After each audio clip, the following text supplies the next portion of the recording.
CCN ವಾರ್ತೆಗಳ ವಾರ್ತಾ ಸಂಚಿಕೆಗೆ ಲಕ್ಷ್ಮೀ ಗಾದ್ಗಿಮಾಡು ವಂದನೆಗಳು. ಇಂದಿನ ಮುಖ್ಯಾಂಶಗಳು.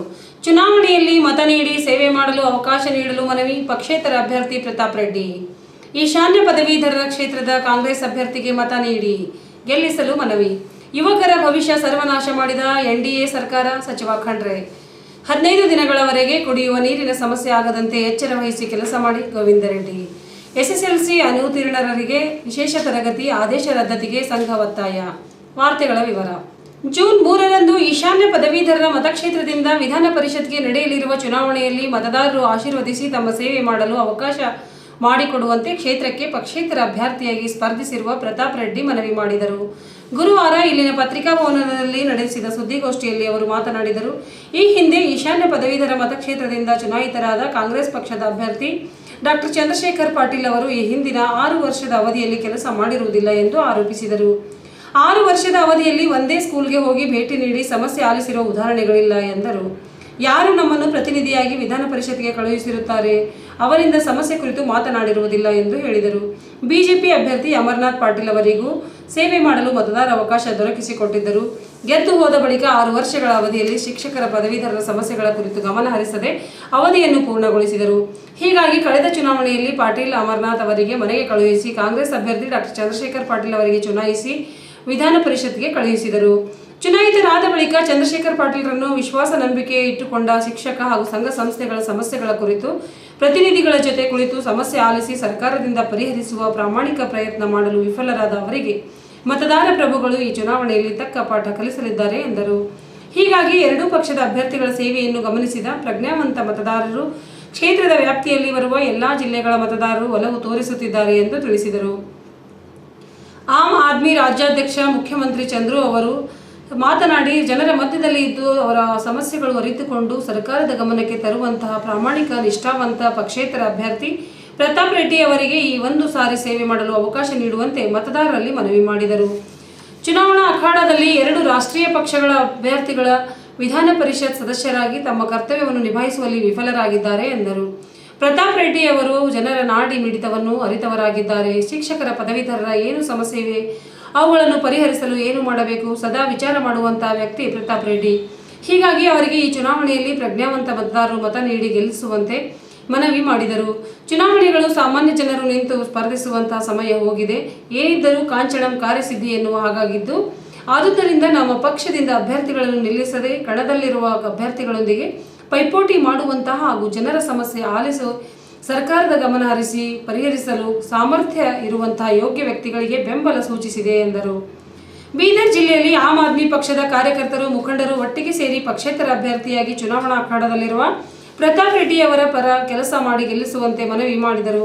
ಚುನಾವಣೆಯಲ್ಲಿ ಕಡ್ಡಾಯವಾಗಿ ಪಾಲ್ಗೊಂಡು ತಮ್ಮ ಹಕ್ಕು ಚಲಾಯಿಸಿ, ಆದರೆ ತಾವು ಹಾಕಿರುವ ಮತವನ್ನು ತಿರಸ್ಕೃತವಾಗದಂತೆ ಜಾಗೃತಿಯಿಂದ ಮತದಾನ ಮಾಡಿ ಎಂದರು. ಈ ಸಂದರ್ಭದಲ್ಲಿ ಮಾಜಿ ಜಿಲ್ಲಾ ಪಂಚಾಯತ್ ಅಧ್ಯಕ್ಷರೂ ಆದ ಆಮ್ ಆದ್ಮಿ ಪಕ್ಷದ ರಾಜ್ಯ ಉಪಾಧ್ಯಕ್ಷ ನಸೀಮುದ್ದೀನ್ ಪಟೇಲ್ ಉಪಸ್ಥಿತರಿದ್ದರು. ಅವರ ಸಂಪೂರ್ಣ ಕ್ರಾಂತಿಗೆ ಆಕರ್ಷಿತನಾಗಿ PUC ಓದೋ ಟೈಮಲ್ಲಿ ಅವರು ಜೊತೆಯಲ್ಲಿ ಚಳುವಳಿನಲ್ಲಿ ಅವ್ರ ಮಾರ್ಗದರ್ಶನ ನಾವು ನಡ್ಕೊಂಡು ಬಂದಿದ್ವಿ. ಇವತ್ತಿನವರು ಕೂಡ ನಾವು ಜನತಾ ಪರಿವಾರದಲ್ಲಿ ಇದ್ವಿ.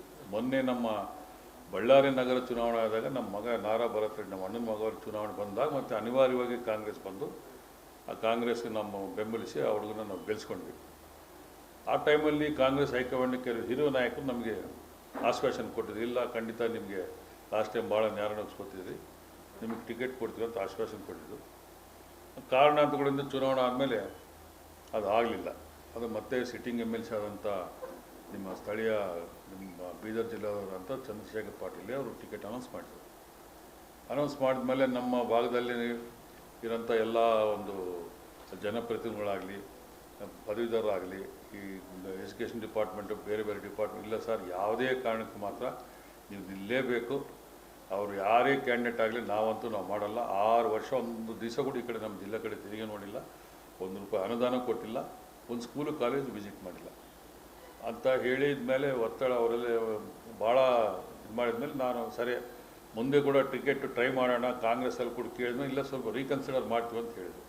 ಸೊ ಅದಂದಾಗ ಟಿಕೆಟ್ ಬಂದರೂ ನಿಲ್ತೀನಿ, ಬರ್ತಾ ಇದ್ರು ನಿಲ್ತೀನಿ ಅಂತೇಳಿ ಒಂದು ಗಟ್ಟಿಯಾದಂಥ ದೃಢ ನಿಲುವು ತೊಗೊಂಡ್ಮೇಲೆ ನಮ್ಮಲ್ಲಿ ಹೆಚ್ಚು ಎನ್ರೋಲ್ಮೆಂಟು ಎಲ್ಲ ಸಂಘ ಸಂಸ್ಥೆಗಳಿಂದ ಆಗೋಕ್ಕೆ ಅನುಕೂಲ ಆಯಿತು.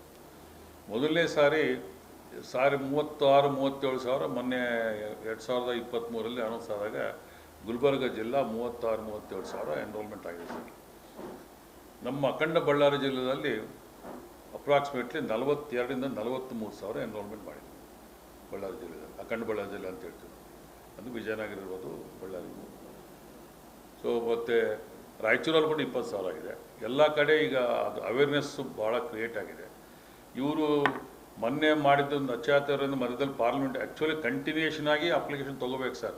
ಇವರು ಎಲೆಕ್ಷನ್ ಕಮಿಷನಲ್ಲಿ DC ಆಫೀಸ್ಗಳಿಗೆ ಸ್ಟಾಫ್ ಇಲ್ಲದ ಕಾರಣ ಯಾರು ಹೋದರೂ ಕೂಡ ಸುಮ್ಮನೆ ತಡೆ ಇಟ್ಟು ಓರಲಾಗಿ ಹೇಳಿ ನೋ ಇಲ್ಲ ತಗೊಂಬಲ್ಲ ಅಂತೇಳಿ ಹಿಂಗೆ ತಳ್ಕೊಂತ ಬಂದರು.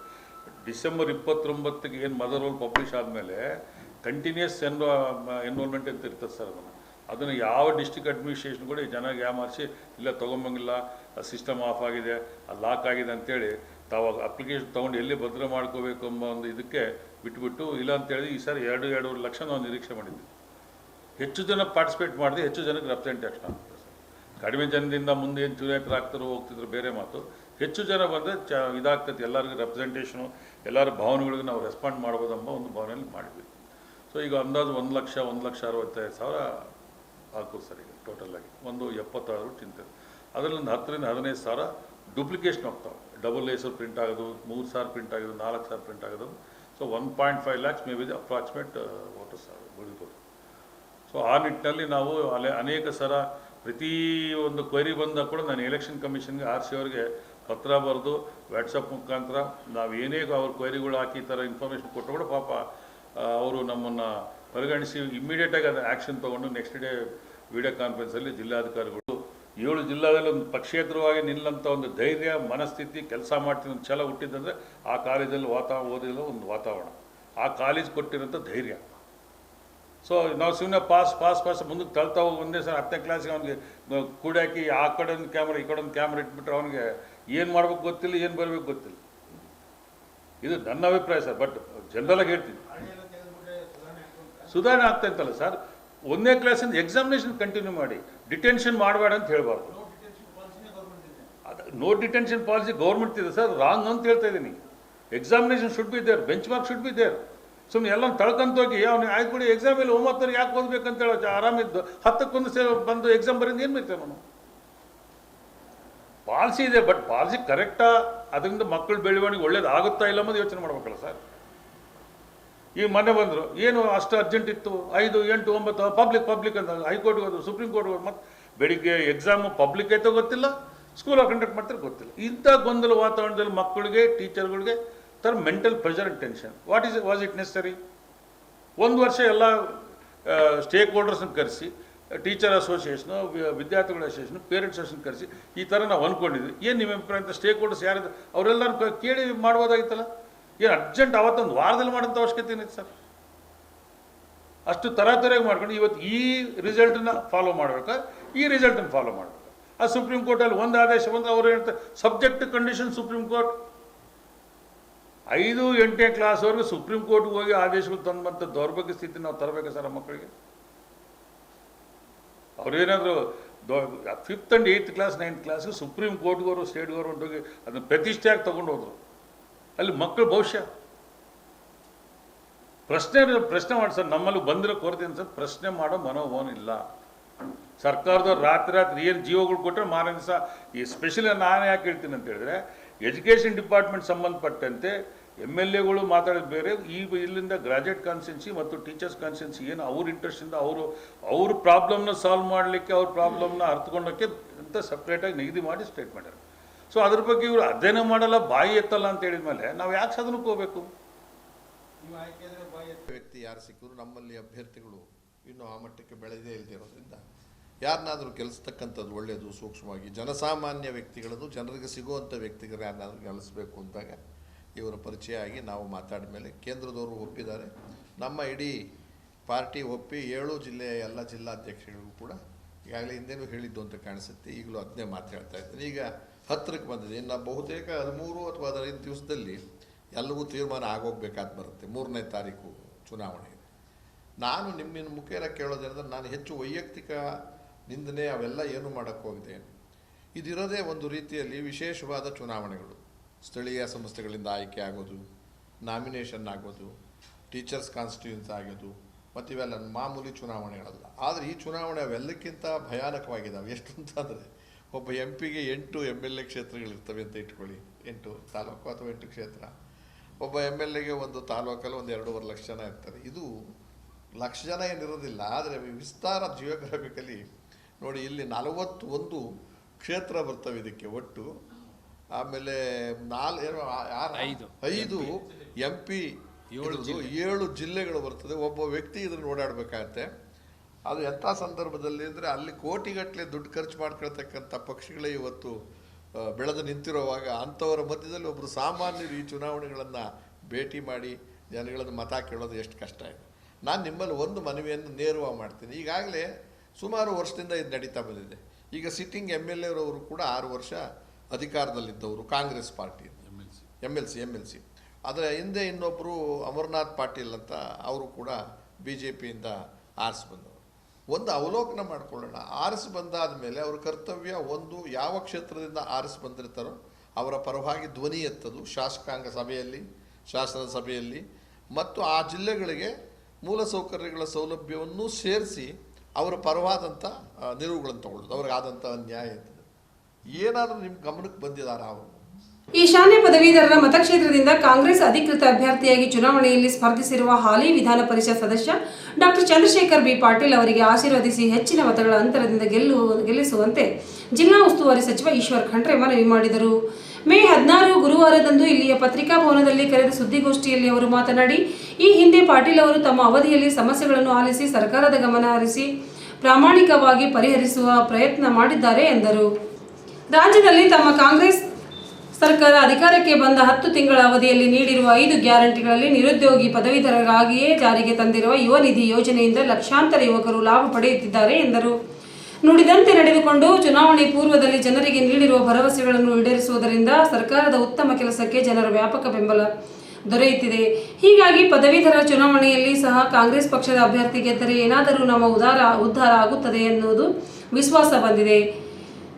ಲೋಕಸಭಾ ಚುನಾವಣೆಯಲ್ಲಿ ಕಾಂಗ್ರೆಸ್ ನೇತೃತ್ವದ ಇಂಡಿಯಾ ಒಕ್ಕೂಟ ಅಧಿಕಾರಕ್ಕೆ ಪಂಚನ್ಯಾಯ ಯೋಜನೆಗಳಲ್ಲಿ ಮೊದಲನೆಯದಾಗಿ ಯುವಕರಿಗೆ ಹೆಚ್ಚಿನ ಆದ್ಯತೆ ನೀಡಲಾಗಿದೆ ಎಂದರು.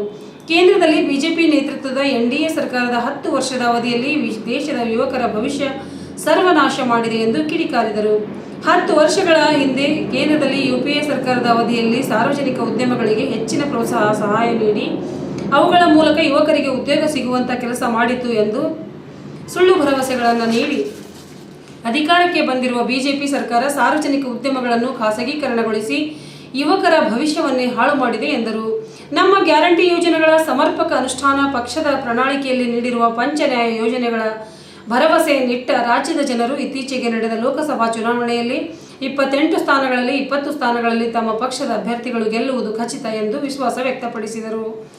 ಕೇಂದ್ರದಲ್ಲಿಯ ಸಹಜ ಇಂಡಿಯಾ ಒಕ್ಕೂಟ ಅಧಿಕಾರ ಬರುವುದು ಗ್ಯಾರಂಟಿ. ನಮ್ಮ ಸರ್ಕಾರ ಕೇಂದ್ರದಲ್ಲಿ ಅಧಿಕಾರಕ್ಕೆ ಬಂದರೆ ಪಂಚನ್ಯಾಯ ಯೋಜನೆಗಳಲ್ಲಿ ಯುವಕರಿಗೆ ತರಬೇತಿ ನೀಡಿ 1 ವರ್ಷದ ಅವಧಿಯವರೆಗೆ ಆ ಯುವಕರಿಗೆ 1 ಲಕ್ಷ ರೂಪಾಯಿ ಸಹಾಯ ನೀಡುವಂತಹ ಮಹತ್ತರ ಯೋಜನೆಯಾಗಿದೆ ಎಂದು ಹೇಳಿದರು. ಕಾಂಗ್ರೆಸ್ ಅಭ್ಯರ್ಥಿ ಡಾಕ್ಟರ್ ಚಂದ್ರಶೇಖರ್ ಪಾಟೀಲ್ ಮಾತನಾಡಿ, ಈ ಹಿಂದಿನ ಅವಧಿಯಲ್ಲಿ ಪದವೀಧರರ ಶಿಕ್ಷಕರ ಸಮಸ್ಯೆಗಳು ಸ್ಪಂದಿಸಿ ಸರ್ಕಾರದ ಗಮನ ಹರಿಸಿ ಪರಿಹರಿಸುವ ಪ್ರಾಮಾಣಿಕ ಪ್ರಯತ್ನ ಮಾಡಿರುವುದಾಗಿ ಎಂದರು. ಈಗಾಗಲೇ ರಾಜ್ಯ ಸರ್ಕಾರ 34,000 ಶಿಕ್ಷಕರ ವರ್ಗಾವಣೆ ಮಾಡಿದೆ. ಸರ್ಕಾರಿ ನೌಕರರ ಬಹುಮುಖ್ಯ ಬೇಡಿಕೆಯಾಗಿರುವ ನ್ಯೂ ಪೆನ್ಷನ್ ಸ್ಕೀಮ್ ಜಾರಿಗೆ ತರುವುದಾಗಿ ಎಂದು ನೀಡಿರುವ ಭರವಸೆಯಂತೆ ಶೀಘ್ರದಲ್ಲೇ ಸರ್ಕಾರ ಈಡೇರಿಸಲಿದೆ ಎಂದರು. ರಾಜ್ಯ ಸರ್ಕಾರಿ ನೌಕರರಿಗೆ 7ನೇ ವೇತನ ಆಯೋಗ ಜಾರಿ ತರಲು ನಿರ್ಧಾರ ಕೈಗೊಳ್ಳಲಾಗಿದೆ ಎಂದರು. ನಾನೊಬ್ಬ ವೈದ್ಯ ಹಾಗೂ ಶಿಕ್ಷಣ ಸಂಸ್ಥೆ ನಡೆಸುತ್ತಿರುವ ನನಗೆ ಶಿಕ್ಷಕರ ಪದವೀಧರರ ಸಮಸ್ಯೆಗಳನ್ನು ಎನ್ನುವುದು ಗೊತ್ತಿದ್ದು, ಪ್ರತಿಸ್ಪರ್ಧಿ ಬಿಜೆಪಿ ಅಭ್ಯರ್ಥಿಯಂತೆ ನಾನು ಅನ್ಫರ್ಡ್ ಅಲಲ್ ಎಂದು ಪ್ರಶ್ನೆಯೊಂದಕ್ಕೆ ಉತ್ತರಿಸಿದರು. ಈ ಮೊದಲು ಸರ್ಕಾರಿ ಪ್ರಥಮ ದರ್ಜೆ ಕಾಲೇಜುಗಳಲ್ಲಿ ಕೆಲಸ ಮಾಡುತ್ತಿರುವುದು ಅತಿಥಿ ಉಪನ್ಯಾಸಕರಿಗೆ ಇದ್ದ 15,000 ರೂಪಾಯಿ ಗೌರವಧನ ಕಾಂಗ್ರೆಸ್ ಸರ್ಕಾರ 18,000 ರೂಪಾಯಿ ನೀಡುತ್ತಿದೆ ಎಂದರು. ರಾಜ್ಯದಲ್ಲಿಯೇ ಅತಿ ದೊಡ್ಡದಾದ ಈಶಾನ್ಯ ಪದವೀಧರರ ಮತಕ್ಷೇತ್ರವಾಗಿದ್ದು, ಇದರ ವ್ಯಾಪ್ತಿಯಲ್ಲಿ ಸುಮಾರು 6,500 ಹಳ್ಳಿಗಳು ಬರುತ್ತವೆ ಎಂದರು. ಈಶಾನ್ಯ ಪದವೀಧರ ಮತಕ್ಷೇತ್ರದಲ್ಲಿ ಒಟ್ಟು 1,80,000 ಮತದಾರರು ಇದ್ದು, ಈ ಪೈಕಿ ಬೀದರ್ ಜಿಲ್ಲೆಯಲ್ಲಿ 28,500 ಮತದಾರರು ನೋಂದಣಿ ಮಾಡಿಸಿಕೊಂಡಿದ್ದಾರೆ ಎಂದು ಮಾಹಿತಿ ನೀಡಿದರು. ನಮ್ಮ ಸರ್ಕಾರದ ಸಾಧನೆ, ಭರವಸೆಗಳು ನೀಡಿದಂತೆ ನಡೆದುಕೊಂಡು ಜನರ ವಿಶ್ವಾಸ ಹೊಂದಿರುವ ಕಾಂಗ್ರೆಸ್ ಪಕ್ಷ ಎಂದು ಅವರು ಈ ಚುನಾವಣೆಯಲ್ಲಿ ಮತದಾರ ಪ್ರಭುಗಳು ಆಶೀರ್ವದಿಸಿ ಸೇವೆ ಮಾಡಲು ಅವಕಾಶ ಮಾಡಿಕೊಡಲು ಮನವಿ ಮಾಡಿದರು. ರಾಜ್ಯದಲ್ಲಿ ಸರ್ಕಾರವು ಸಹ ಕಾಂಗ್ರೆಸ್ ಪಕ್ಷವಾಗಿರುವುದರಿಂದ ಮತದಾರರು ಚುನಾಯಿಸಿ ಕಳುಹಿಸಿದರೆ ತಮ್ಮ ಬೇಡಿಕೆಗಳನ್ನು ಈಡೇರಿಸಲು ಪ್ರಾಮಾಣಿಕ ಪ್ರಯತ್ನ ಮಾಡುವುದಾಗಿ ಭರವಸೆ ನೀಡಿರುವುದು. ಕ್ಷೇತ್ರಗಳಿಗೆ ಚುನಾವಣೆ ನಡೆಯಲಿದೆ ಮತ್ತು 3 ಶಿಕ್ಷಕರ ಕ್ಷೇತ್ರಗಳಿಗೆ ಚುನಾವಣೆ ನಡೀತಾ ಇದೆ. ಈಶಾನ್ಯ ಪದವೀಧರ ಕ್ಷೇತ್ರದ ಅಭ್ಯರ್ಥಿಯಾಗಿ ನಮ್ಮ ಪಕ್ಷದ ವತಿಯಿಂದ ಹಾಲಿ ವಿಧಾನ ಪರಿಷತ್ತಿನ ಸದಸ್ಯರಾದಂಥ ಮಾನ್ಯ ಡಾಕ್ಟರ್ ಚಂದ್ರಶೇಖರ್ ಪಾಟೀಲ್ ಅವರಿಗೆ ನಮ್ಮ ಪಕ್ಷದ ವರಿಷ್ಠರು ನಾವೆಲ್ಲ ಸೇರಿ ಅವರಿಗೆ ಚುನಾವಣಾ ಕಣದಲ್ಲಿ ಅಭ್ಯರ್ಥಿಯಾಗಿ ನಿಲ್ಲಿಸಿದ್ದೇವೆ. ತಮಗೆಲ್ಲರಿಗೆ ತಿಳಿದಿರುವಂತೆ ಕರ್ನಾಟಕ ರಾಜ್ಯದಲ್ಲಿ ಇವತ್ತು 11 ತಿಂಗಳಿಂದ ನಮ್ಮ ಸರ್ಕಾರ, ಕಾಂಗ್ರೆಸ್ ಸರ್ಕಾರ ನುಡಿದಂತೆ ನಡೀತಾ ಇದ್ದಾವೆ, ಕೊಟ್ಟ ಭರವಸೆಗಳನ್ನು ಈಡೇರಿಸಿದ್ದಾವೆ. ಮೊನ್ನೆ ಲೋಕಸಭೆ ಚುನಾವಣೆ ಆಗಿದೆ. ಎಲ್ಲ ಕಡೆಯಿಂದ ವರದಿಗಳು ಬರ್ತಾ ಇದೆ. ಬರೀ ಕರ್ನಾಟಕ ರಾಜ್ಯದಲ್ಲಿ ಅಷ್ಟೇ ಇಲ್ಲ, ಇಡೀ ದೇಶದಲ್ಲಿ ಇವತ್ತು ಕಾಂಗ್ರೆಸ್ ಪಕ್ಷದ ನೇತೃತ್ವದ ಇಂಡಿಯಾ ಒಕ್ಕೂಟ ಅಧಿಕಾರಕ್ಕೆ ಬರುವುದು 100ಕ್ಕೆ 100% ಖಚಿತವಾಗಿದೆ. ಕರ್ನಾಟಕ ರಾಜ್ಯದಲ್ಲೂ ಕಾಂಗ್ರೆಸ್ ಪಕ್ಷದ ಅಲೆ ಇದೆ. ಕನಿಷ್ಠ 28 ಕ್ಷೇತ್ರಗಳ ಪೈಕಿ 20 ಕ್ಷೇತ್ರಗಳಲ್ಲಿ ನಾವು ಗೆಲ್ತೀವಿ ಅನ್ನುವಂಥ ಒಂದು ವಿಶ್ವಾಸ ನಮಗಿದೆ. ಜನನೇ ಹೇಳ್ತಾ ಇದ್ದಾರೆ. ಪ್ರಪ್ರಥಮವಾಗಿ ನಾನು ಕರ್ನಾಟಕ ರಾಜ್ಯದ ಜನರಿಗೆ ಮತ್ತು ಬೀದರ್ ಜಿಲ್ಲೆಯ ಜನರಿಗೆ, ಕಲ್ಯಾಣ ಕರ್ನಾಟಕದ ಎಲ್ಲ ನಮ್ಮ ಭಾಗದ ಮತದಾರರಿಗೆ ನನ್ನ ಪರವಾಗಿ, ನಮ್ಮ ಪಕ್ಷದ ಪರವಾಗಿ ನಮಗೆ ಬೆಂಬಲಿಸಿದ್ದಕ್ಕಾಗಿ, ಪ್ರೋತ್ಸಾಹ ಮಾಡಿದ್ದಕ್ಕಾಗಿ ಅವರಿಗೆ ಧನ್ಯವಾದಗಳನ್ನು ಅರ್ಪಿಸ್ತಾ ಇದ್ದಾರೆ. ಇದು ಪದವೀಧರ ಮತಕ್ಷೇತ್ರ. ಇವತ್ತು ಈ ಭಾಗದಲ್ಲಿ ಈಶಾನ್ಯ ಮತಕ್ಷೇತ್ರದಲ್ಲಿ ಸುಮಾರು 1,80,000 ಮತದಾರರಿದ್ದಾರೆ ಅಂದಾಜು. ಬೀದರ್ ಜಿಲ್ಲೆಯಲ್ಲಿ ಈ ಸಲ ಹೆಚ್ಚಿನ ಒಂದು ನೋಂದಣಿಯಾಗಿದೆ. 26,769 ಪದವೀಧರರು ಮತದಾರರಾಗಿದ್ದಾರೆ. ಈಗ ನಮ್ಮ ಪಕ್ಷದ ಅಭ್ಯರ್ಥಿಯಾದಂಥ ಡಾಕ್ಟರ್ ಚಂದ್ರಶೇಖರ್ ಪಾಟೀಲ್ ಅವರು ಶೈಕ್ಷಣಿಕ ಕ್ಷೇತ್ರದಲ್ಲಿ, ಸಾಮಾಜಿಕ ಕ್ಷೇತ್ರದಲ್ಲಿ ಪಕ್ಷದ ಒಬ್ಬ ನಿಷ್ಠಾವಂತ ಕಾರ್ಯಕರ್ತರಾಗಿ ಸುಮಾರು 6 ವರ್ಷಗಳವರೆಗೆ ಸತತವಾಗಿ ಈ ಭಾಗದ ಪದವೀಧರರ ಅಭಿವೃದ್ಧಿಗಾಗಿ ಅವರ ಕಷ್ಟ ಸುಖಗಳನ್ನು ಆಲಿಸಿ ತಮ್ಮದೇ ಆದಂಥ ರೀತಿಯಲ್ಲಿ ವಿಶಿಷ್ಟ ಸೇವೆಯನ್ನು ಮಾಡಿದ್ದಾರೆ.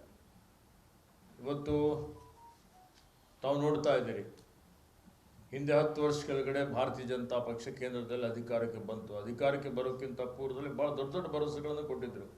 2 ಕೋಟಿ ಉದ್ಯೋಗ ಸೃಷ್ಟಿ ಮಾಡ್ತೀವಿ ಅಂತ. ಇವತ್ತು ನಮ್ಮ ಯುವಶಕ್ತಿ, ಅಣುಶಕ್ತಿ ಇದ್ದಾಗ ಯುವಕರಿಗೆ ಏನು ಬೇಕಾಗಿದೆ? ಅವರಿಗೆ ಉದ್ಯೋಗ ಬೇಕು.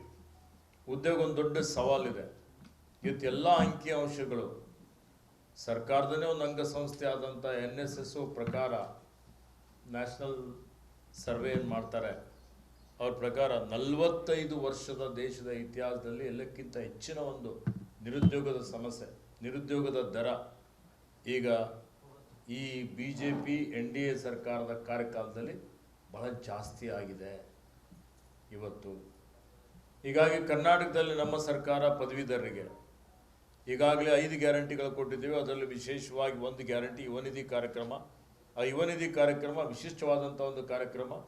ಯಾರು ಪದವಿ ಮುಗಿಸಿದ್ದಾರೆ, ಪದವಿ ಮುಗಿಸಿ ಅವರಿಗೆ 6 ತಿಂಗಳವರೆಗೆ ಉದ್ಯೋಗ ಲಭ್ಯ ಆಗಿಲ್ಲ ಅಂಥವರಿಗೆ ಮತ್ತೆ ತರಬೇತಿ ಕೊಡಬೇಕು. ಅವರಿಗೆ ಇವತ್ತು ಅಪ್ರೆಂಟಿಸ್ಶಿಪ್ ಟ್ರೈನಿಂಗ್ ತಗೊಂಡು ಅವರು ಉದ್ಯೋಗಕ್ಕಾಗಿ ಸಮರ್ಥವಾಗಿ ಅವರಿಗೆ ಒಂದು ಸ್ಫೂರ್ತಿ ಕೊಡಬೇಕು, ಶಕ್ತಿ ಕೊಡಬೇಕು ಅನ್ನುವಂಥ ದೃಷ್ಟಿಯಿಂದ ಪ್ರತಿ ತಿಂಗಳು ಅವರಿಗೆ 2 ವರ್ಷಗಳವರೆಗೆ 3,000 ರೂಪಾಯಿ ಅವರ ಖಾತೆಯಲ್ಲಿ ಹಣ ಜಮಾ ಮಾಡುವಂಥದ್ದು. ಡಿಪ್ಲೊಮಾ ಮಾಡಿದವರಿಗೆ 1,500 ರೂಪಾಯಿ ಕೊಡುವಂಥ ಒಂದು ಕಾರ್ಯಕ್ರಮ ಈಗಾಗಲೇ ಜಾರಿಗೆ ತಂದಿದ್ದೇವೆ.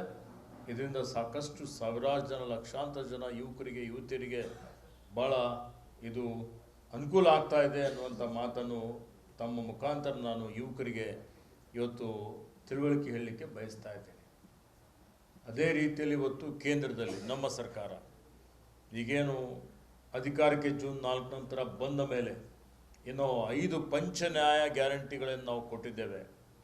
ಈ ಪಂಚ ನ್ಯಾಯ ಗ್ಯಾರಂಟಿಗಳಲ್ಲಿ ಒಂದು ಇವತ್ತು ಯುವ ನ್ಯಾಯದ ಅಡಿಯಲ್ಲಿ ನಾವು ಘೋಷಣೆ ಮಾಡಿದ್ದೇವೆ. ಯಾರು ವಿದ್ಯಾವಂತ ಯುವಕರಿದ್ದಾರೆ ಅವರಿಗೆ ಇಲ್ಲಿರುವಂಥ ಏನು ಇವತ್ತು ಸರ್ಕಾರಿ ಸ್ವಾಮ್ಯದ ಕಂಪನಿಗಳಿರ್ಬೋದು, ಖಾಸಗಿ ಕಂಪನಿಗಳಿರ್ಬೋದು, ಆ ಕಂಪನಿಗಳಲ್ಲಿ ಅವರಿಗೆ ತರಬೇತಿ, ಅಪ್ರೆಂಟಿಸ್ಶಿಪ್ ಟ್ರೈನಿಂಗ್, ವೃತ್ತಿ ತರಬೇತಿ ಕೊಡುವಂಥದ್ದಕ್ಕೆ ಅವರಿಗೆ ಖಾತ್ರಿ ಕೊಟ್ಟು, ಅಂದರೆ ಅವರಿಗೆ ಆ ಒಂದು ಕೌಶಲ್ಯ ತರಬೇತಿ ಕೊಟ್ಟು ಮುಂದೆ ಅವರಿಗೆ ಶಾಶ್ವತವಾಗಿ ಖಾಯಮಾಗಿ ಉದ್ಯೋಗ ಸಿಗಬೇಕು ಅನ್ನೋಂಥ ದೃಷ್ಟಿಯಿಂದ 1 ವರ್ಷ ತನಕ ಅವರಿಗೆ 1 ಲಕ್ಷ ರೂಪಾಯಿ ಪ್ರತಿ ತಿಂಗಳು 8,500 ರೂಪಾಯಿ ಅವರಿಗೆ ಕೊಡುವಂಥ ಒಂದು ಯೋಜನೆ ಏನಿದೆ, ಆ ಯೋಜನೆ ನಮ್ಮ ಪ್ರಣಾಳಿಕೆಯಲ್ಲಿ ನಾವು ಘೋಷಣೆಯನ್ನು ಮಾಡಿದ್ದೇವೆ. ಕೊಟ್ಟ ಮಾತಿನಂತೆ ನಮ್ಮ ಸರ್ಕಾರ ಕೇಂದ್ರದಲ್ಲಿ ಬಂದ ಮೇಲೆ ಅದನ್ನು ಜಾರಿಗೆ ತರ್ತೀವಿ ಅಂತೇಳಿ ತಮ್ಮ ಮುಖಾಂತರ ಯುವ ಪದವೀಧರರಿಗೆ ನಾನು ಭರವಸೆಯನ್ನು ಕೊಡ್ತಾ ಇದ್ದೇನೆ. ಭಾರತೀಯ ಜನತಾ ಪಕ್ಷಕ್ಕೆ ಹೇಳಿಕೊಳ್ಳಿಕ್ಕೆ ಏನೂ ಇಲ್ಲ, ಬರೀ ಸುಳ್ಳು ಹೇಳುವಂಥದ್ರಲ್ಲಿ ನಿಸ್ಸೀಮರಾಗಿದ್ದಾರೆ. ಇವತ್ತಿದ್ದ ಒಂದು ಯುವಕರ ಭವಿಷ್ಯ ಏನಿತ್ತು, ಯುವಕರ ಭವಿಷ್ಯನೇ ಉದ್ಯೋಗದಲ್ಲಿದೆ. ಆ ಭವಿಷ್ಯನ ನಾಶ ಮಾಡಿದಂಥ ಕೀರ್ತಿ ಕೇಂದ್ರದ NDA ಸರ್ಕಾರಕ್ಕೆ ಸಲ್ತದೆ. ಇವತ್ತು ಹಿಂದೆ ಇದ್ದಂಥ ಕಾಂಗ್ರೆಸ್ ಸರ್ಕಾರಗಳು ಸತತವಾಗಿ ಸಾರ್ವಜನಿಕ ಸ್ವಾಮ್ಯಗಳ ಕೈಗಾರಿಕೆಗಳನ್ನು ಅವರು ಸದೃಢವಾಗಿ ಮಾಡಿ, ನವರತ್ನ ಕಂಪನಿಗಳನ್ನು ಮಾಡಿ ಇವತ್ತು ಅನೇಕ ಜನ ಯುವಕರಿಗೆ ಯುವತಿಯರಿಗೆ ಉದ್ಯೋಗ ಕೊಟ್ಟಿದ್ದಂಥದ್ದು ಎಲ್ಲರ ಗಮನದಲ್ಲಿದೆ ಎಂದು ನೋಡಿದ್ದೀರಿ. ಆದರೆ NDA ಸರ್ಕಾರ BJP ನೇತೃತ್ವದಲ್ಲಿ ಬಂದ ಮೇಲೆ ಇವೆಲ್ಲವನ್ನೂ ಖಾಸಗೀಕರಣ ಮಾಡಿ ಇಲ್ಲಿರುವಂಥ ಭೂಮಿಯನ್ನು ಉದ್ಯೋಗಪತಿಗಳಿಗೆ ಮಾಡಿದ್ದಂಥದ್ದು ನೋಡಿದ್ದೀರಿ. ಬಂದರುಗಳು, ಏರ್ಪೋರ್ಟ್ಗಳು, ಇವತ್ತು BSNL ದುರ್ಬಲ ಮಾಡಿದಂಥದ್ದು, ಅನೇಕ ಸಾರ್ವಜನಿಕ ಉದ್ಯಮಿಗಳು ಏನು ಹಿಂದೆ ಕಾಂಗ್ರೆಸ್ ಸರ್ಕಾರ ಮಾಡಿದಂಥ ಆಸ್ತಿಯೆಲ್ಲ ಮಾರಾಟ ಮಾಡಿ ದೇಶದ ಆರ್ಥಿಕ ವ್ಯವಸ್ಥೆನೇ ಬುಡಮೇಲೆ ಮಾಡಿದಂಥದ್ದು NDA BJP ಸರ್ಕಾರ.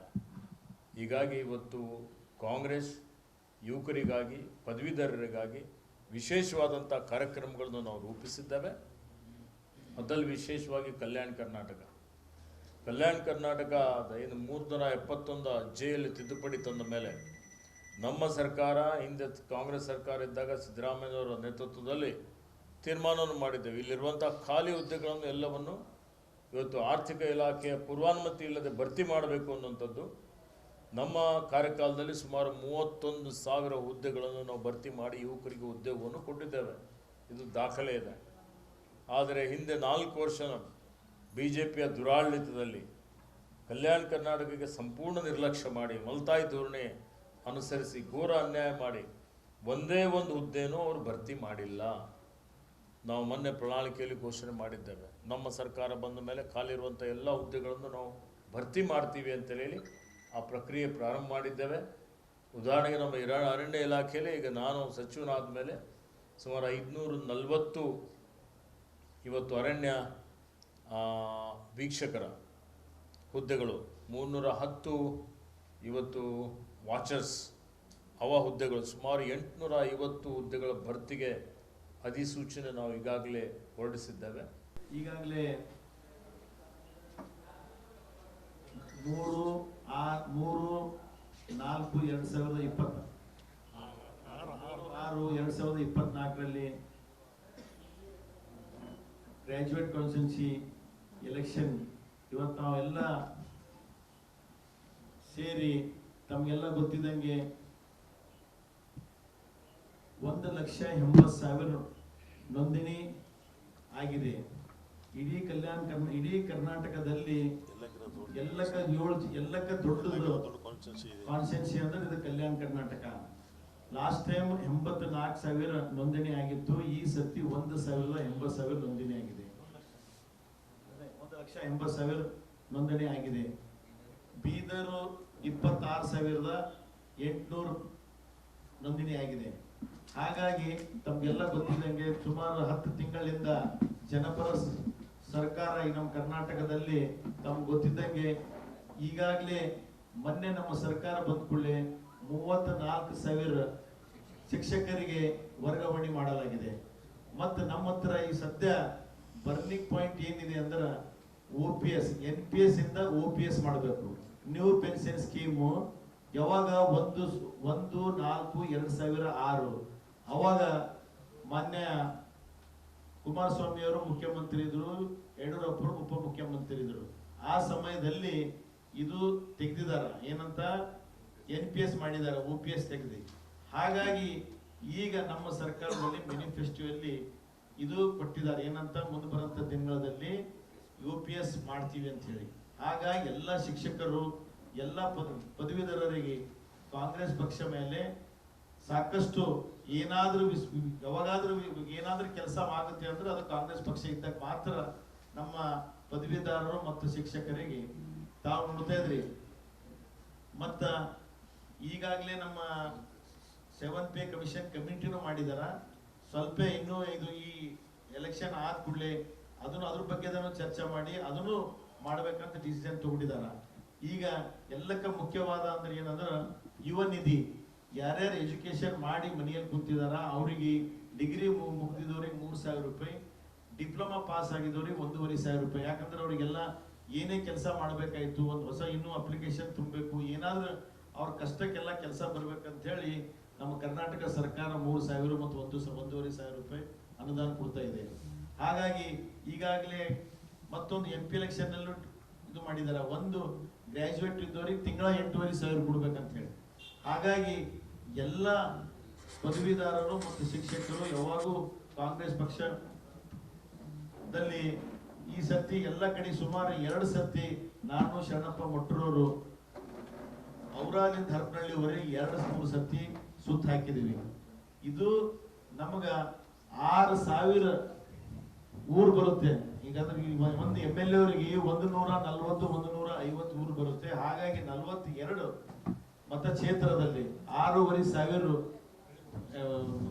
ಹಳ್ಳಿಗಳು ಬರುತ್ತೆ. ಅದರಲ್ಲಿ ಇದು ಇಡೀ ಯಾವ್ದಾದ್ರು ಎಲೆಕ್ಷನ್ ಅಲ್ಲಿ ಎಲ್ಲಕ್ಕ ಕಷ್ಟದ ಎಲೆಕ್ಷನ್ ಅಂದ್ರೆ ಗ್ರಾಜುಯೇಟ್ ಎಲೆಕ್ಷನ್. ಯಾಕಂದ್ರೆ ತಮ್ಗೆಲ್ಲ ಗೊತ್ತಿದಂಗೆ ಗ್ರಾಜುಯೇಟ್ ಒಂದು ಜಡ್ಜ್ ಆಗಿರ್ತಾರ, ಪತ್ರಕರ್ತರಾಗಿರ್ತಾರ, ಶಾಸಕರಾಗಿರ್ತಾರ, ಡಾಕ್ಟರ್ ಆಗಿರ್ತಾರ, ಹೊಲದಲ್ಲಿ ಅಗ್ರಿಕಲ್ಚರಿಸ್ಟ್ ಇರ್ತಾರ. ಯಾಕಂದ್ರೆ ಅವ್ರಿಗೆ ಹುಡುಕದ ಇದು ಬಹಳ ಕಷ್ಟದ ಕೆಲಸ. ಹಾಗಾಗಿ ಮತ್ತ ನಾವು ನೋಡ್ತಾ ಇದ್ರಿ ಇಡೀ ಕಲ್ಯಾಣ ಕರ್ನಾಟಕದಲ್ಲಿ, ಇಡೀ ಕರ್ನಾಟಕದಲ್ಲೇ ಮತ್ ನಮ್ ಕಲ್ಯಾಣ ಇದು ಗ್ರಾಜುಯೇಟ್ ಕಾನ್ಸ್ಟಿಟ್ಯೂನ್ಸಿ ವೋಟಿಂಗೇ ಜಾಸ್ತಿ ಆಗಿದೆ. ಮೂರು ಗ್ರಾಜುಯೇಟ್ ನಡೀತಾ ಇದೆ, 3 ಶಿಕ್ಷಕರದ್ದು ನಡೀತಾ ಇದೆ. ಶಿಕ್ಷಕರದು 24,000 ಮತಗಳಿದೆ, ನಮ್ದು 1,80,000 ಮತಗಳಿದೆ. ಹಾಗಾಗಿ ಯಾಕಂದ್ರ ಈ ಕರ್ನಾಟಕದಲ್ಲಿ ಎಲ್ಲಕ್ಕ ದೊಡ್ಡದು ಕಾನ್ಸ್ಟಿಟ್ಯೂನ್ಸಿ ಅಂದ್ರೆ ನಮ್ಮ ಕಲ್ಯಾಣ ಕರ್ನಾಟಕ. ತಮ್ಮ ಮೂಲಕ ನಾನು ಮನವಿ ಮಾಡ್ತೀನಿ, ನಾನು ಸಾಕಷ್ಟು ಪ್ರಾಮಾಣಿಕವಾಗಿ ಸೇವೆ ಸಲ್ಲಿಸಿದ್ದೀನಿ. ಮತ್ತೆ ಯಾರಾದ್ರೂ ಅಲ್ಲಿ ಬಂದಿಲ್ಲ ಇಲ್ಲಿ ಬಂದಿಲ್ಲ ನಮ್ಮ ಹತ್ರ ಬಂದಿಲ್ಲ ಅಂತ ಹೇಳ್ತಾ ಇದ್ದಾಗ, ಯಾಕಂದ್ರೆ ನಮ್ಗೆ ಗೊತ್ತಿದ್ದಂಗೆ ನಾನು ಇವತ್ತು ಬೀದರ್ ಬಂದಿದ್ದೀನಿ, ಬಳ್ಳಾರಿಯವ್ರಿಗೆ ಗೊತ್ತಿರಲ್ಲ, ಬಳ್ಳಾರಿಯಲ್ಲಿ ಹೋಗಿದ್ದು ಇಲ್ಲಿ ಗೊತ್ತಿರಲ್ಲ. ಇದು ಯಾಕಂತ ನಮ್ಗೆ ಗೊತ್ತಿದೆ, ನಂದು ಹುಮ್ನಾಬಾದಿಂದ ಬೀದರಿಂದ 780 ಕಿಲೋಮೀಟರ್ ಆಗುತ್ತೆ ಹರಪನಹಳ್ಳಿ. ಇದು ಕಷ್ಟದ ಬಹಳ ತಿರುಗಾಡಬೇಕಾದ್ರೆ ಒಂದು ಗೌರ್ಮೆಂಟ್ ಕಡೆಯಿಂದ ಹೆಲಿಕಾಪ್ಟರ್ ಕೊಟ್ಟರು ಹೋಗಿ ಮುಟ್ಟಕ್ಕಾಗಲ್ಲ. ಅದಕ್ಕೆ ದಯವಿಟ್ಟು ತಮ್ಮ ಮೂಲಕ ನಾನು ಮನವಿ ಮಾಡ್ತೀನಿ, ಎಲ್ಲ ಪದವೀಧರರು ಶಿಕ್ಷಕರಿಗೆ ಬರಂತ 4 ತಾರೀಕು 3ನೇ ತಾರೀಕು 3/6/2024 ನನಗೆ ಮತವನ್ನು ಕೊಟ್ಟು ಬಹುಪಕ್ಷದಿಂದ ಆರಿಸ್ಬೇಕಂತ ಹೇಳಿ ನಾನು ವಿನಂತಿ ಮಾಡ್ತೀನಿ. ಧನ್ಯವಾದ.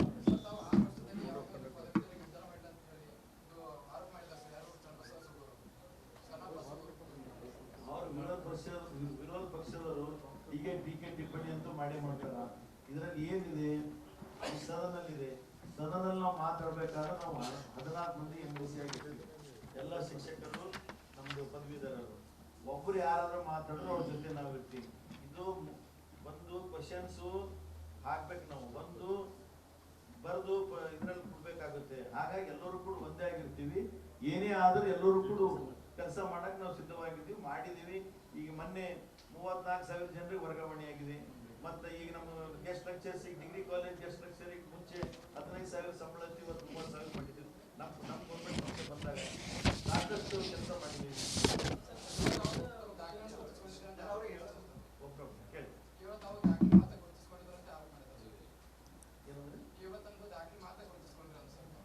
ಗುರ್ತಲ್ಲ, ಮತ್ತೆ ನಾನು 6 ವರ್ಷ ಈ ಎಲ್ಲ ಕಡೆ ಸೇವೆ ಮಾಡಿದ್ದೀನಲ್ಲ, ಎಲ್ಲ ಕಡೆ ಹೋಗಿದ್ದೀನಿ.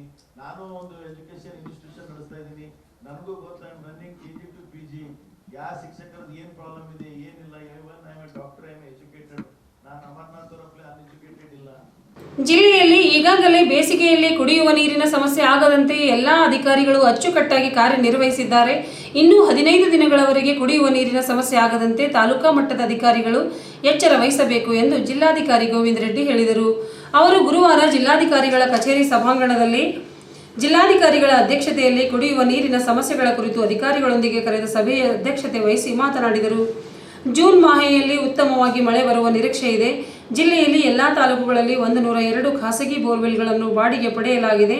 47 ಬೋರ್ವೆಲ್ ಮೋಟಾರ್ ದುರಸ್ತಿ, 24 ಕಡೆ ಹೊಸ ಪೈಪ್ಲೈನ್ ಮಾಡಲಾಗಿದ್ದು, ಈಗಾಗಲೇ ಬಾಡಿಗೆ ಪಡೆದ ಖಾಸಗಿ ಬೋರ್ವೆಲ್ ಮತ್ತು ಟ್ಯಾಂಕರ್ಗಳ ಬಿಲ್ಗಳನ್ನು ಪಡೆದು ಕೂಡಲೇ ಹಣ ಪಾವತಿಸಲು ಕ್ರಮ ಕೈಗೊಳ್ಳಬೇಕು ಎಂದು ತಾಲೂಕಾ ಮಟ್ಟದ ಅಧಿಕಾರಿಗಳಿಗೆ ಸೂಚಿಸಿದರು. ಮೋಟಾರ್ ದುರಸ್ತಿ, ಪೈಪ್ಲೈನ್ ಅಳವಡಿಸಿ ಬಿಲ್ಲುಗಳನ್ನು ಸಹ ಆಡಳಿತಾತ್ಮಕ ಅನುಮೋದನೆ ಪಡೆದು ಹಣ ಪಾವತಿಗೆ ಕ್ರಮ ವಹಿಸಬೇಕು. ಮಳೆಗಾಲ ಪ್ರಾರಂಭವಾಗುತ್ತಿದ್ದಂತೆ ಬೋರ್ವೆಲ್ ಬಾವಿಗಳಿಗೆ ಯಾವುದೇ ರೀತಿ ಕಲುಷಿತ ನೀರು ಸೇರದಂತೆ ಎಚ್ಚರ ವಹಿಸಿ ಸ್ವಚ್ಛತೆಯನ್ನು ಕಾಪಾಡಲು ಕ್ರಮ ವಹಿಸಬೇಕು ಎಂದರು. ಜಿಲ್ಲಾ ಪಂಚಾಯತ್ ಮುಖ್ಯ ಕಾರ್ಯನಿರ್ವಾಹಕ ಅಧಿಕಾರಿ ಗಿರೀಶ್ ಬಡೋಲೆ ಅವರು ಮಾತನಾಡಿ, ಜಿಲ್ಲೆಯಲ್ಲಿ ಜಿಲ್ಲಾ ಪಂಚಾಯತ್ ವತಿಯಿಂದ 114 ಕಡೆ ಬೋರ್ವೆಲ್ ಪ್ಲಸ್ಸಿಂಗ್ ಮತ್ತು ಡ್ರಿಲ್ಲಿಂಗ್ ಮಾಡಲಾಗಿದ್ದು, ಕೂಡಲೇ ಆಡಳಿತಾತ್ಮಕ ಅನುಮೋದನೆ ಪಡೆದು ಬಿಲ್ಲುಗಳನ್ನು ಪಾವತಿಸಲು ಕ್ರಮ ವಹಿಸಬೇಕು. ಗ್ರಾಮ ಪಂಚಾಯತ್ ವ್ಯಾಪ್ತಿಯಲ್ಲಿ ಬರುವ ಓವರ್ ಹೆಡ್ ಟ್ಯಾಂಕ್ಗಳನ್ನು ಸ್ವಚ್ಛಗೊಳಿಸಿ ಸೂಚಿಯಾಗಿರುವಂತಹ ನೋಡಿಕೊಳ್ಳಬೇಕು ಎಂದು ಹೇಳಿದರು. ಸೆಂಟ್ ಪೌಲ್ ಮೆಥಡಿಸ್ಟ್ ಕೇಂದ್ರ ಸಭೆ ಬೀದರ್ ಉತ್ತರ ಹಾಗೂ ಚಿಯೋನ್ ಮೆಥಡಿಸ್ಟ್ ಕೇಂದ್ರ ಸಭೆ ಬೀದರ್ ದಕ್ಷಿಣ ಇವರ ಸಹಭಾಗಿತ್ವದಲ್ಲಿ ಬೀದರ್ ಜಿಲ್ಲಾ ಮೆಥಡಿಸ್ಟ್ ಕ್ರೈಸ್ತ ವಾರ್ಷಿಕ 101ನೇ ಜಾತ್ರಾ ಮಹೋತ್ಸವ ಹಮ್ಮಿಕೊಂಡಿದ್ದು, ಈ ನಿಮಿತ್ತ ಮೇ 17, 18 ಮತ್ತು 19ರಂದು ಬೀದರ್ ನಗರದಲ್ಲಿ ವೈವಿಧ್ಯಮಯ ಕಾರ್ಯಕ್ರಮ ಏರ್ಪಡಿಸಲಾಗಿದೆ ಎಂದು ಸೆಂಟ್ ಪೌಲ್ ಮೆಥಡಿಸ್ಟ್ ಕೇಂದ್ರ ಸಭೆ ಜಿಲ್ಲಾ ಮೇಲ್ವಿಚಾರಕರ ರೆವರೆಂಡ್ ನೆಲ್ಸನ್ ಸುಮಿತ್ರಾ ಅವರು ಮಾತನಾಡಿ ತಿಳಿಸಿದರು. ಮೇ 17ರಂದು ಸಾಯಂಕಾಲ ಭವ್ಯ ಮೆರವಣಿಗೆ ಜರುಗಲಿದೆ. ಪ್ರತಿ ಗ್ರಾಮಗಳಿಂದ, ಓಣಿಗಳಿಂದ ಬಂದು ಜನರು ಮೆರವಣಿಗೆಯಲ್ಲಿ ಭಾಗವಹಿಸುತ್ತಾರೆ. ಮೇ 18ರಂದು ಕ್ರೀಡಾ ಸ್ಪರ್ಧೆ, ಭಜನಾ ಸ್ಪರ್ಧೆ ಹಮ್ಮಿಕೊಳ್ಳಲಾಗುತ್ತಿದೆ. ಜೊತೆಗೆ ಮೇ 19ರಂದು ಬಿಷಪ್ NL ಕರ್ಕರೆ ಅವರು ಸೇರಿದಂತೆ ರಾಜ್ಯದ ಶ್ರೇಷ್ಠ ದೈವ ಸಂದರ್ಶಕರು ಕ್ರೈಸ್ತ ಸಂದೇಶವನ್ನು ಸಾರಲಿದ್ದಾರೆ. ಲೋಕ ಕಲ್ಯಾಣಕ್ಕಾಗಿ ವಿಶೇಷ ಪ್ರಾರ್ಥನೆ, ಕೀರ್ತನೆ, ಭಜನೆ ಹಮ್ಮಿಕೊಳ್ಳುತ್ತಿದ್ದು ಕಾರ್ಯಕ್ರಮ ಯಶಸ್ವಿಗೊಳಿಸುವುದಾಗಿ ಮನವಿ ಮಾಡಿದರು. ಈ ಕುರಿತಂತೆ ಅನಿಲ್ ನಿಡೋದ ಅವರು ಮಾತನಾಡಿ, 101ನೇ ಕ್ರೈಸ್ತ ವಾರ್ಷಿಕ ಜಾತ್ರಾ ಮಹೋತ್ಸವ ಇದೊಂದು ರೀತಿಯಲ್ಲಿ ಹಬ್ಬದ ವಾತಾವರಣ. ನಮಗೆಲ್ಲ ಭಜನೆ, ಕೀರ್ತನೆ, ಕ್ರೀಡಾ ಸ್ಪರ್ಧೆ, ಭಜನಾ ಸ್ಪರ್ಧೆ, ಭವ್ಯ ಮೆರವಣಿಗೆ ಹೀಗೆ ಹಲವಾರು ಕಾರ್ಯಕ್ರಮ ಆಯೋಜಿಸಲಾಗಿದೆ. ಯುವಕರು, ಹಿರಿಯರು, ಕಿರಿಯರು, ಮಹಿಳೆಯರು ಸೇರಿದಂತೆ ಎಲ್ಲರೂ ಬಹಳ ಉತ್ಸಾಹದಿಂದ ಜಾತ್ರಾ ಮಹೋತ್ಸವ ನಿಮಿತ್ತ ಕಾರ್ಯಕ್ರಮದಲ್ಲಿ ಭಾಗಿಯಾಗಿರುತ್ತಾರೆ. ಹಾಗಾಗಿ ಈ ಬಾರಿಯೂ ಜಾತ್ರಾ ಮಹೋತ್ಸವ ಯಶಸ್ವಿಗೆ ಸಹಕರಿಸುವುದಾಗಿ ಮನವಿ ಮಾಡಿದರು. ಬೀದರ್ ಜಿಲ್ಲೆಯ ಎಲ್ಲ ಕ್ರೈಸ್ತ ನಾಗರಿಕರಿಗೆ ಯೇಸು ಕ್ರಿಸ್ತನ ಮಧುರವಾದ ನಾಮದಲ್ಲಿ ವಂದನೆ ಸಲ್ಲಿಸ್ತೇನೆ ಮತ್ತು ನಾಳೆ 101ನೆಯ ಜಾತ್ರಾ ಮಹೋತ್ಸವಕ್ಕೆ ಆಹ್ವಾನಿಸ್ತೇನೆ. ಯಾಕಂದರೆ ಕಳೆದ 100 ವರ್ಷಗಳಿಂದಲೂ ನಾವು ಈ ಕ್ರೈಸ್ತ ವಾರ್ಷಿಕ ಜಾತ್ರೆಯನ್ನು ಬಹಳ ಅದ್ಭುತವಾದ ರೀತಿಯಲ್ಲಿ ಮಾಡ್ತಾ ಇದ್ದೇವೆ ಮತ್ತು ಈ ಜಾತ್ರೆಯಲ್ಲಿ ವಿಶೇಷವಾದಂಥ ಆಶೀರ್ವಾದ ಹೊಂದಲಿಕ್ಕೆ ಇನ್ನೊಂದು ಅವಕಾಶ ನಮಗೆ ಸಿಗ್ತದೆ. ಇಲ್ಲಿ ನಮ್ಮ ಭಜನಾ ಸ್ಪರ್ಧೆ ಆಗಿರ್ಬೋದು, ಇಲ್ಲಿ ನಮ್ಮ ಆಟೋಟ ಸ್ಪರ್ಧೆಗಳಾಗಿರ್ಬೋದು ಮತ್ತು ದೇವರ ಸಂದೇಶವನ್ನು ಕೇಳುವುದು ಆಗಿರಬಹುದು. ಹೀಗೆ ಇದರಲ್ಲಿ ಭಾಗವಹಿಸಿ ಹಳ್ಳಿ ಪಳ್ಳಿಯಿಂದ ಅನೇಕ ಜನರು, ಸಾವಿರಾರು ಜನರು, ಲಕ್ಷಗಟ್ಟಲೆ ಜನರು ಬಂದು ತಮ್ಮ ಆತ್ಮಿಕ ಲಾಭವನ್ನು ಪಡೆದುಕೊಳ್ತಾರೆ. ಇದೊಂದು ಒಳ್ಳೆಯ ಅವಸರ.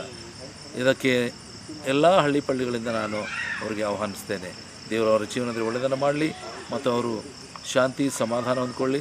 ಅವರು ವಾಸ ಮಾಡುವಂಥ ಸ್ಥಳಗಳಲ್ಲಿ ಸಮಾಜದಲ್ಲಿ ಉತ್ತಮ ವ್ಯಕ್ತಿಗಳಾಗಿ, ನಾಗರಿಕರಾಗಿ ಬದುಕಲಿ ಅನ್ನುವಂಥ ಈ 2 ಮಾತುಗಳನ್ನು ಹೇಳುತ್ತಾ ನನ್ನ 2 ಮಾತು ಮುಕ್ತಾಯ ಮಾಡ್ತೇನೆ. ನಾನು ರೆವರೆಂಡ್ ನೆಲ್ಸನ್ ಸುಮಿತ್ರಾ, ಜಿಲ್ಲಾ ಮೇಲ್ವಿಚಾರಕ, Saint Paul Central Methodist Church, Bidar. Thank you. ನಮ್ಮ ಬೀದರ್ ಜಿಲ್ಲೆಯ ಎಲ್ಲ ಕ್ರೈಸ್ತ ಜನರಿಗೆ ಯೇಸು ಕ್ರಿಸ್ತನ ನಾಮದಲ್ಲಿ ವಂದನೆಗಳನ್ನು ಸಲ್ಲಿಸ್ತೇನೆ. ವಿಶೇಷವಾಗಿ 17, 18, 19 ಜಾತ್ರೆ ಮಹೋತ್ಸವ ಈ ವರ್ಷ ಒಂದು ಒಳ್ಳೆಯ ವಾತಾವರಣದಿಂದ, ಒಳ್ಳೆಯ ಆಶೀರ್ವಾದದಿಂದ, ದೇವರ ಕೃಪೆಯಿಂದ ನಡೆಯುವಂಥ ಜಾತ್ರೆಯಲ್ಲಿ ನಮ್ಮ ಬೀದರ್ ಜಿಲ್ಲೆಯ ಪ್ರತಿಯೊಂದು ಜನರು ಸೇರಿಕೊಂಡು ಬಂದು ದೇವರ ಆಶೀರ್ವಾದಗಳನ್ನು ಪಡ್ಕೊಳ್ಳೋಕೆ ಬೇಕೆಂದು ತಮ್ಮಲ್ಲಿ ಕೇಳ್ತೇವೆ. ಶುಕ್ರವಾರ ಸಾಯಂಕಾಲ ಮೆರವಣಿಗೆಯಿಂದ, ಶನಿವಾರ ಭಜನೆ ಸ್ಪರ್ಧೆ ಹಾಗೂ ಜೀಸಸ್ ಫಿಲಿಮ್ಸ್, ಅದೇ ರೀತಿಯಿಂದ ಸಂಡೇ ಬಹುಮಾನ ವಿತರಣೆಗಳನ್ನು ಹಾಗೂ ದೇವರ ಸಂದೇಶಗಳು ನಡೀತವೆ. ತಾವೆಲ್ಲರೂ ಸೇರಿಕೊಂಡು ಬರಬೇಕೆಂದು ತಮ್ಮಲ್ಲಿ ವಿನಂತಿಸುತ್ತೇವೆ.